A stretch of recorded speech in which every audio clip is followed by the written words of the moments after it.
Rostila ja Keskisarja esittää tässä asuntolainojen korkovähennyksen palauttamista takaisin lapsiperheille. Ihan mielenkiintoinen avaus. Toisaalta jos halutaan omistusasuvia lapsiperheitä tukea, siihen on käytännössä toinenkin keino. Jos miettii, että mitä lapsiperheiden tarpeisiin kuuluu, niin se on usein lisätila perhekoon kasvaessa. Se taas tarkoittaa tarvetta muuttaa. Ja muuttaminen omistusasuntojen välillä tarkoittaa isoja kuluja varainsiirtoveron muodossa. Eli jos uuteen asuntoon muuttaessa voisi vähentää maksettavasta varainsiirtoverosta aiemmin omasta asunnosta maksetun varainsiirtovero, se helpottaisi muuttajan verotaakkaa huomattavasti.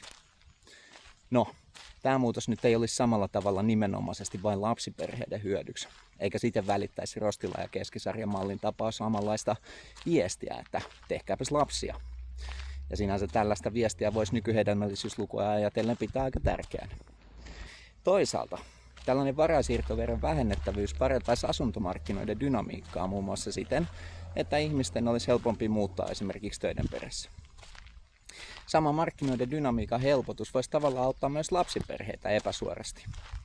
Eli kun jo tällaisen lapsiperhevaiheen ohittaneen ei tarvitsisi maksaa niin paljon varainsiirtoveroa muuttaessaan elämäntilanteeseensa paremmin sopivaa asuntoa, asunnon myymiselle olisi vähemmän esteitä ja se perheasunto voisi vapautua sellaista enemmän tarvitsevalle, eli nykyiselle lapsiperheelle.